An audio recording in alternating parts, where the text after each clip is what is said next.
Alright, I've been obsessing about this build for the last couple of days, trying to get a recording.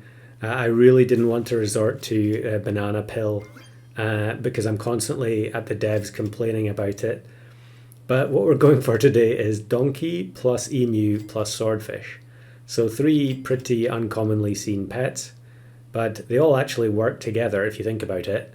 So the donkey is going to push the back unit from the opposing team when one of your own units faints. And you can obviously make that happen at the start of battle with the swordfish. You can also do it with panda, and what else? You can do it with whale as well. But it's not that long ago that I did a whale start of battle faint video, so we're going to go with, in fact I did panda and swordfish together not too long ago, so we're going to go with swordfish at the front, because that will also enable the emu. Because if the swordfish faints, if we put panda at the front, it's going to be completely wasted. But if we put swordfish at the front, then the emu will have an empty space into which to kick one of the other pets. So it's a pretty simple synergy. It's only going to happen once at the start of battle, because the swordfish is only going to faint once. However, the donkey, if we level it up, can pull multiple units. And hopefully the health that the emu gives the other pets on the team will be good enough to help the team get over the line. Now, this is not a good team. I mean, I think that's probably fairly obvious as soon as I say the names of the pets, because we can't give the swordfish pepper either. If you give the swordfish pepper, it won't faint, and therefore the donkey and emu abilities do not go off at the start of battle. Now here I get this unusual situation where I sell the stoat on turn 7, really hoping for crow or blobfish, and I get clownfish.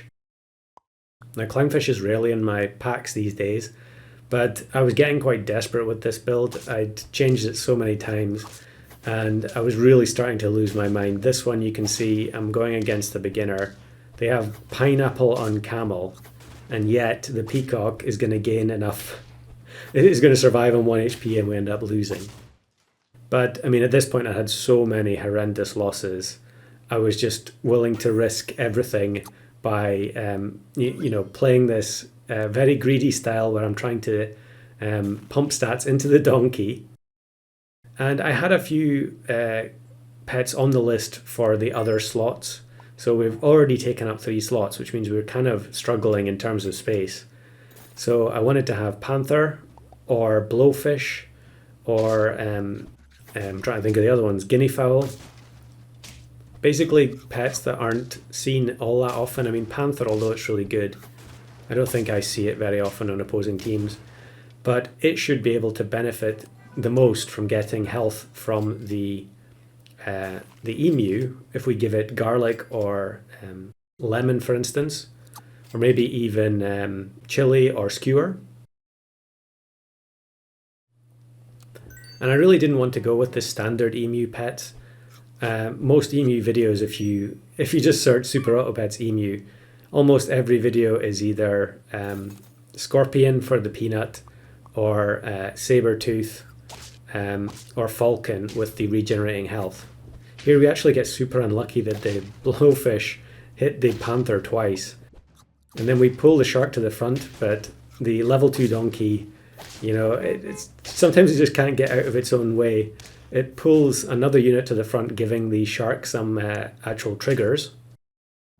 Now, I was playing this for a long time, trying to get panther with no pie, and I realized, halfway through what a big mistake that is. It's so important to have pie and also pancakes, because the panther really makes those perks excel. Now here we really want the panther to faint. Okay, it's going to be the clownfish that faints first, and we remove the vulture and the turkey. But of course every team in the game now has level 3 stork, and so we get destroyed there. Now, because this is something I hadn't really noticed until I was watching this back, but clownfish has been moved up to tier 4, which means that in this situation pretzel actually does work. So I passed it up there, but it will give 4/4 now. So we upgrade the panther to the pancakes instead, and we've got almost the entire shop frozen, I think, with multiple emus. I think we've got enough for a level 2 emu. Yeah, we do. And you can see I'm greeding here for the chocolate before I even think about buying the emu. I really just want to get all the clownfish buffs at once. It's probably not really worth it considering it's only plus 2/2 from the level 1s. But now we can bring in the emu, we can bring in the swordfish, and yeah, the emu is going to be unprotected. It's one, I've mentioned this every time I use emu. It just gets killed so many times at the start of battle. You can see here it's going to get killed. Again, crocodile plus dolphin. It's a level 1 crocodile, level 2 dolphin. And, you know, you really need to have the 1-up or the lemon on it as soon as humanly possible. So we get the level up. At least that gives it a little bit more stats, although I think it would have still been killed off by a couple of crocs quite easily. So the lemon is going to help now, and of course in battle the stats are going to go up as a result of the pancakes. Now here this looks like a really nasty team, but we pull the shark to the front and then we pull the Spino to the front. We do lose one of the lemon hits because of the iguana, and here I thought I'd lost because I'm on 1 heart, but actually the lemon is so clutch that we end up winning. So now I'm on 9 wins. I really want to have level 2 swordfish so it has a chance of maybe doing some actual damage.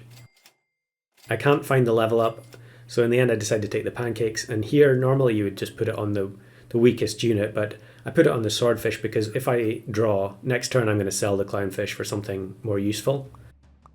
If we manage to get a level up, and then it presents me with this team. Grizzly gets dragged to the front exactly as we drew it up. And now the slug is looking kind of useless with nothing behind it to trigger. And I was just so relieved to get this one done. I had so many 9-win fails. It was brutal, but most of them were against meta kind of teams, and I really don't want to show those clips. They just make me irritated. And to be honest, it was, you know, it's to be expected when you're running odd pets like that. You're just not going to beat most teams. So I'm going to show some other clips that happened while I was trying to do this. And this is a rare situation that I was going to make a video about it in the past using versus mode, but this is actually happening live, and it's Highland Cow versus Swordfish. So both the Highland Cow and the Swordfish had 13 attack there. My Swordfish went second, which meant that the Highland Cow generated the full trumpets. And yeah, from testing, it's just a 50-50 chance, and I just got unlucky there. It wouldn't have made any difference. I would have still lost, but it was very interesting to see that actually happen in the wild instead of against myself in versus mode. And then we've got some other clips here. You can see I've got a swordfish and blowfish going here as well, one of the pets that I was trying to use with the emu. But it's always a pleasure getting matched with people from the Discord, and so I wanted to show this clip where I get matched with Andy going for the double blowfish with woodpecker and tiger, which was kind of funny. But the swordfish actually removes the front blowfish, so the number of snipes is just that much lower. You've got to salute the unusual builds though, and it's nice when 2 of them face off against each other. And then, although it's not an unusual build, the next opponent is also going to be from the Discord. And we're just going to freeze the chocolate there for the level 2 emu coming up. This run ended up going nowhere, I think. But yeah, Zoidberger, not necessarily a particularly unusual team here with the big capybara at the front. However, there will be a Zoidberger clip coming soon in another video because the team that I faced in that particular round was very, very surprising to me. And I really wanted to showcase it. But I am going to show the next round. We're on 7 trophies here. The next round, everything, you know, sometimes you get these weird teams, but then the round just goes so beautifully. And here it's opposing Swordfish. They've only got a level 1 for some reason. And all of these shots end up going into the blowfish, and it fires back and kills their entire team. And they're left with just the 1/1 lionfish after the mushroom. So that was really enjoyable to see that particular round, although the run ended up fizzling out. Now here I finally remembered, this is the same pack, although because I got the turn 1 tier 2 with the pigs there, I decided not to go for the build I was trying to get. We're just going to go for the challenge. And for the first time ever, I get the chance to do back-to-back level ups on turns 1 and 2. And so we end up going into turn 2 with Sea Urchin Spider.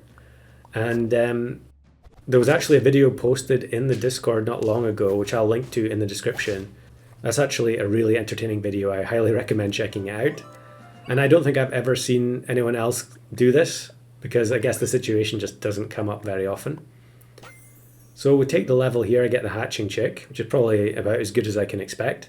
Although I am going to make a mistake here and freeze the pill, because if I'm sticking to the challenge, I can't pill the spider. And so really the pill isn't going to help me a whole lot. You know, in the olden days, you would freeze, well, I guess it's not that long ago, but you would freeze every pill for blobfish. But now the blobfish is tier 4, it's not quite as important to have the pill frozen early. So we get the partial level in the sea urchin. I am going to skip ahead here, because this run was pretty much doomed from the outset. The pack just didn't have anything in it that was going to be able to carry me. I was going to need pretty amazing RNG in terms of finding the correct scalers and so on. And here I've got the blue-ringed octopus, but it's probably much too late. And yeah, we end up facing this team. I think that this person has been in the video already with a different team. And yeah, their rooster at the back is just going to be a little bit too strong. So I was still excited to get the opportunity to actually try that challenge. And do let me know in the comments if that's ever happened to you before.